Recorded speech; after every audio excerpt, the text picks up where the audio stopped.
जमाल अहमद जमाल साहब जो मगरबी बंगाल के मशहूर मारूफ ही नहीं बल्कि मुल्की सतह पर भी उनका नाम एक अच्छे शायर में दिया जाता है, जनाब जमाल अहमद जमाल साहब।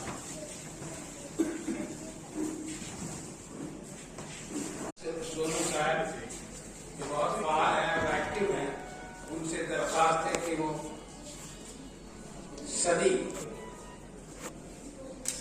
एक सदी को पहुंचने वाले हैं और हिंदुस्तान की मशहूर मारूफ शायर है जनाब जमाल अहमद जमाल साहब की खिदमत में गुलदस्ता और नजराना से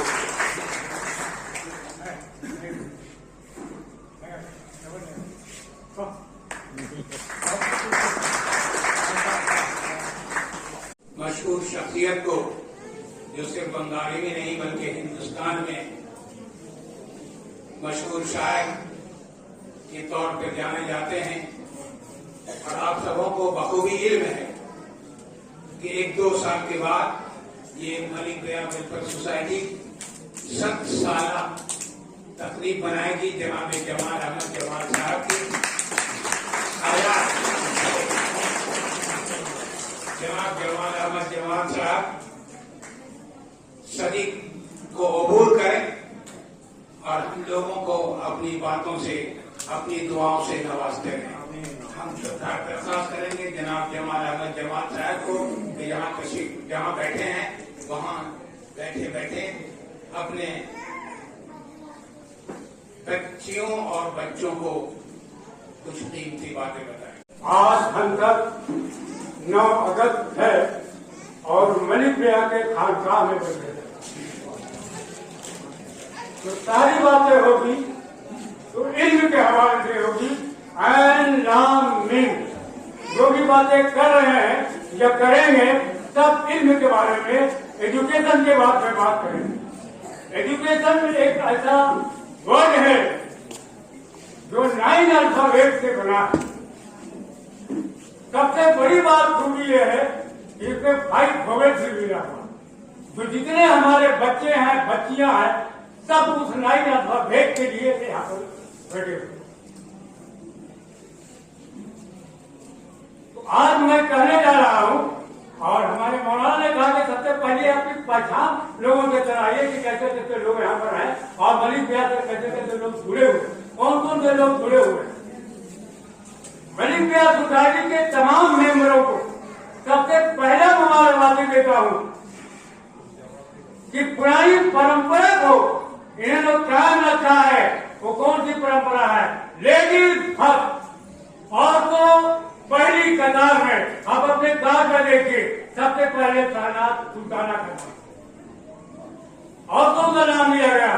हमारे ये तनवीर साहब ने कहा कि माँ हाजरा पानी के लिए किस तरह से तरस रही थी और क्या दौर था उनका। तो मैं तत्काल को नजर खा रहा हूँ, एक मिश्रा आ गया था, निकल आया है पानी, निकल आया है पानी एड़ियों की एक ठोकर से। आप सर बता रहे थे निकल आया है पानी एड़ियों की एक ठोकर से, अलग तासीर है सबसे जहां में आवे जंगल की। अब बात आई तारीफ की।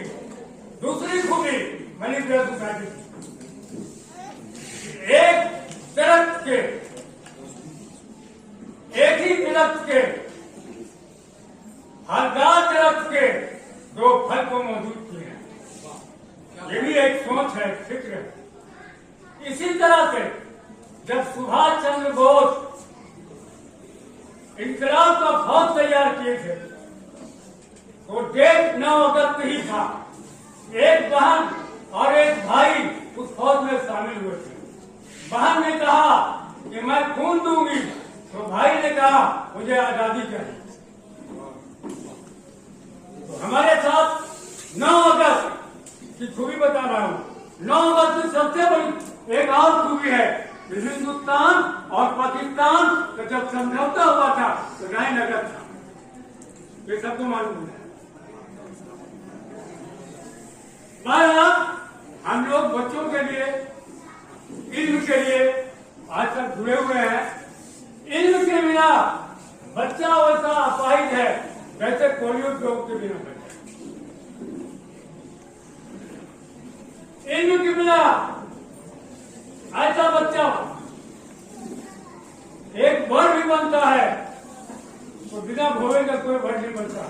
इसलिए इल्म का हासिल करना बहुत जरूरी है, पर कैसे हासिल करेंगे इसके नियमों को ध्यान दीजिए। ये है ऐन लाम मीम। ऐन लाम मीम पढ़ना क्या है? अकल से पढ़ना है। अकल क्या चीज है? Read write and take never you fail. अगर आप पढ़ते हैं तो उसको लिखिए, उसके बाद उसको करिए। It is a way of education. अगर आप अच्छी तरह से पढ़ना है, अच्छे तरीके लज्जत के साथ पढ़िए, दिल लगा करके पढ़िए। दूसरी बात है मेहनत से पढ़िए। मेहनत की बात आती है तो एक मिस्टर नेपोलियन को याद आता है। 11 क्लास का स्टूडेंट था और जब वो फ्रांस के चौराहे पर आया तो सब लोग को हाथ दिखा रहे थे, मेरा हाथ देखिए ज्योति से क्या हम क्या बनेंगे। नेपोलियन को उठता बोले नहीं तुम्हारा तो लकीर कुछ नहीं है, क्या कुछ नहीं बनोगे? बोले नहीं बनेंगे आप। निकाला पेंसिल छीनने वाला छुरी को और सीधे लकीर को तो सीधा कर। बोले ये तो तुमने किया। बोले हम भी तो सब कुछ कर सकते हैं। मेहनत से ही इंसान बना लेता है तकदीर। मेहनत से ही इंसान बना लेता है तकदीर। हाथों के लकीरों में मुकद्दर नहीं होते, नहीं होते। If you want to do, you can do. God bless you what you have to do. आपको करना है, आपको। तीसरा बात, स्वामी विवेकानंद का सभी नाम जानते हैं। 39 वर्ष में 39 ईयर्स में उन्होंने कई भाषाओं का मालिक बन गया। क्या हुआ? इल्म सीखा। जब फ्रांस के शिकागो में एक स्टूडेंट फेडरेशन में उठा रहे थे तो एक बात उन्होंने कहा तो पूरी दुनिया उसको मानती है। वो बात संस्कृत का है, उठा जागृत विघ्न, उठो जागो और फैल जाओ इल्म की तलाश। उठो जागो और फैल जाओ इल्म की तलाश में। तो जब तक बच्चा इल्म की तलाश में नहीं निकलेगा, उसकी माँ, उसका बाप और पड़ोस के लोग और उनके अच्छे टीचर का होना ये बहुत जरूरी है। तो मैं तनवीर साहब से कहा था एक बात, एक साल पहले मैंने कहा सर आपके तुझे तो बहुत लोगों ने आज अब कई बहुत सारे लोग हैं, लेकिन आपकी पहचान और कैसे हो सकती है जो रहती दुनिया आपको याद करे। आप ऐसा कुछ दे दे रहे दुनिया वालों को कि रहती दुनिया आपको याद करे। तब उन्होंने एक महीना हो रहा है कमरुद्दीन मलिक के हवेली पर मुझे एक किताब दी कि मैं ये किताब लिखा। जो किताब हमको दे रहे थे तो वो लोग एंजना की पोइट्री मुझे याद है। याद है ना एंजना साहब? मैन में कम मैन में go but I go on for river. उनकी किताब के हवाले से मैंने कहा दुनिया में आदमी आएगा चला जाएगा लेकिन छोड़ के चला जाएगा। तो किताब के पढ़ने अगर कोई भी पढ़ करके लिख के किताबी सफर नहीं किया तो उसका थोड़ा सा इल्म तो है मगर कुछ कमी है। तो हम लोगों को फिट करना चाहिए बच्चों को कि हम पढ़े लिखे और कहें ये किताबी शकल बने। आज बहुत सारे कम्पिटिटिव लोग हैं जो पढ़ना आसानी नहीं है और खाली पढ़ जाने तो नहीं होगा। अभी कंपटीशन का युग है, प्रतियोगिता का युग है, उसको अच्छी तरह से इंसान को पढ़ना होगा। आज लोग पढ़ रहे हैं लेकिन चिचरा थोड़ा थोड़ा पढ़ रहे हैं, जान लिया पढ़ाई हो गया। पढ़ाई नहीं है, बहुत अभी खुद पढ़ाई करना होगा और उसको तरबियत में ढालना होगा। तरबियत क्या है? ये समुंदर है, बह रहा है, पानी बह ड्रॉप सिंगल रोल दिया। बाकी जो पानी पा रहा है वो क्या है? वही तो तरबियत है। अगर उसको नहीं अपनाया वो भी अधूरा। तमाम गार्जियन को चाहिए कि हम उसकी तरफ बढ़ें और इल्म के बच्चों को फैलाएं।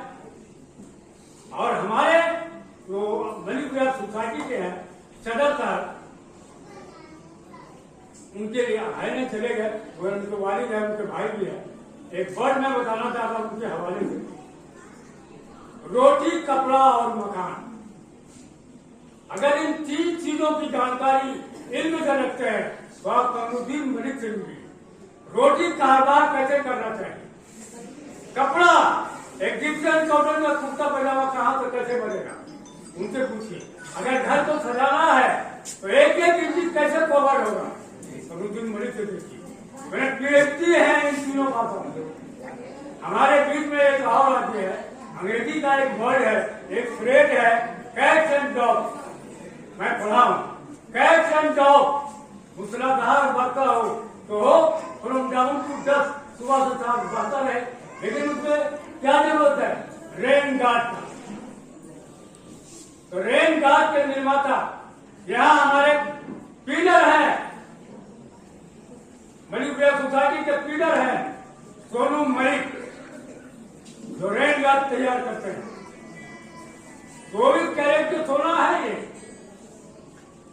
तो ऐसे ऐसे लोग हम लोग को मलिक ब्याह सोसाइटी जुड़े हुए हैं। बच्चों की तालीम के लिए हम लोगों ने ऐलान भी किया है, अगर किसी तरह की कोई कमजोरी हो तो हम लोग के आइए, हम लोग के फर्क को दूर करेंगे। हम लोग हैं इसलिए जिंदा, जब तक बच्चा इल्म के हासिल में हो पढ़ता रहेगा, उसके हम लोग उसकी कामयाबी के लिए हर कदम उठाएंगे। और मुसलमान ये ना सोचे कि हमारे पास कुछ नहीं है और हम नहीं कुछ बनाएंगे, तो वक्त के हिसाब से आपको तालीम हासिल करना।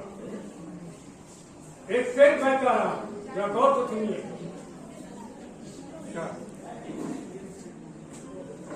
जो वक्त के सांचे में ढल नहीं सकते, जो वक्त के सांचे में ढल नहीं सकते, वो अपने गांवों को खुशी में बदल नहीं सकते। नसों का खून जलाने का हौसला तो करो, कौन कहता है कि पत्थर पिघल नहीं सकते। और अंधेरा कुछ नहीं है, इसी अंधेरे में आपको चमकना है। एक से और कह रहा हूं, इसी तरह चमकना है तो अंधेरे में चमक नहीं होगा। हम लोग क्या करेंगे? हम आइए राज्य नहीं बने, जरूर बनोगे, कोशिश करते रहो। अंधेरा तुम्हारे लिए नहीं है, एकदम कैंडी लो और आगे बढ़ते रहो। चमकना है तो अंधेरे में चमक, चमकना है तो अंधेरे में चमक। धूप में कांच के टुकड़े भी चमक जाते हैं, धूप में कांच के टुकड़े भी चमक जाते हैं। ये है इल्म, और इल्म हासिल करना एक दिन 2 दिन का काम नहीं है, बहुत वक्त लगता है। कम से कम 22 साल 24 साल इस रास्ते को गुजरना होगा, तब आपको इल्म हासिल करना। तो और सबसे बड़ी बात यह है कि इल्म के साथ में तरबियत जो बताया, सबको अपनी निगाह से देखिए। ये मेरी माँ है, ये मेरी बहन है, ये मेरी बेटी है, ये हमारी पिता है, इसके साथ पढ़ना दिखता। इस तरह से जो सारी बातें हैं वो बिल्कुल एकदम ठोस कदम उठाते हैं। जब मैं बता रहा हूँ कि हमारे साथ में भाई बहन की जोड़ी है, तो इनके अब्बा से हमारी बहुत दोस्ती करते हैं, लेकिन थोड़े थोड़े महीनों को और मैंने इनके अब्बा से कहा था कि इतनी ये दोनों ऑफिसर बनेंगे, आप जैसे कमिश्नर है, कमिश्नर ही बन कर गए। मैंने उनको कहा था चाहे की चीज भादरवती मैं दोनों जी सर। और हमारे साथ एक ऐसे शायर हैं जो उर्दू के 36 बहार होते हैं और 36 बहार में खुर्शीद मलिक के अंदर और किताब की शक्ल बनाया है। तो बहरहाल ये है कि इल्म सीखना है, ज्यादा से ज्यादा इल्म सीखना है। बिल्कुल अपने बच्चों को तरबियत के साथ इल्म सिखाइए, पढ़ाइए, लिखाइए, आइए IPS, जज, बैरिस्टर, कलेक्टर सब बनाने की कोशिश की। अगर आप सोच लिया कि ऐसा अपने बच्चों को करेंगे तो इंशाअल्लाह जरूर करेंगे और बच्चे में उतर करके दिखाएंगे। मगर उनके पीछे जो कुछ जरूरत है उनकी हर जरूरत को पूरा करते रहिए इंशाअल्लाह। इसीलिए मैं बताया कि 4 चीजें बहुत बच्चों के लिए बहुत जरूरी है। पहले है माँ की गोद, दूसरा बाप और रखवाली, तीसरा पड़ोस के लोग और चौथा लोग है उस्ताद।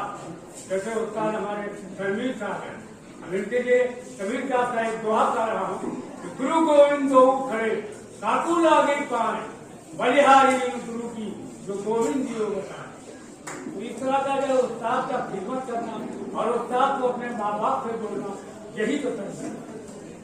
तो इंशाअल्लाह मैं उम्मीद करता हूँ कि आज के बच्चे जो नंबर लाए हैं उससे ज्यादा आगे बच्चे पर नंबर मिलेंगे। और मैं बहुत खुश होगा कि एक बच्चा अगर ये सोच ले कि 100% का मार्क्स है उसमें 110 नंबर उसको लाना है, तब कहें कि हाँ अरे नहीं लाओ 110, आसमान को छूने वाला कम से कम अपने घर के तो छू रहे हैं। तो इस तरह से बच्चों को तैयार करना होगा। हर एक आदमी ये जान ले कि हमारा बच्चा IAS, IPS सब बना कर कम से कम इंशाअल्लाह कामयाबी है, कामयाबी मिलेगी, कामयाबी मिलती रहेगी। मैं जब भी मैं हूँ इंशाअल्लाह फिर आपसे मिलता रहूंगा और जब मेरी जरूरत है इंशाअल्लाह मैं हाजिर हूँ इंशाअल्लाह। बता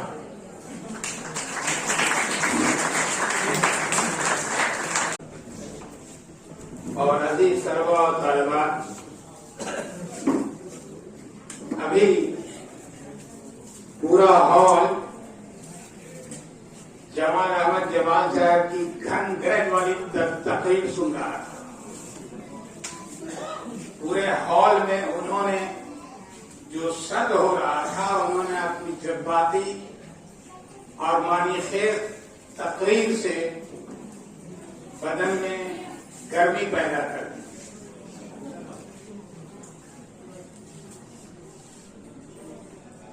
उन्होंने बहुत सारी बातें कही, साथ में ये भी कहा कि आप जज बन जाओ, कलेक्टर बन जाओ, WBCS ऑफिसर बन जाओ, IAS बन जाओ, हर दुनिया की जितने महकमे हैं उनके ऑफिसर बन जाओ।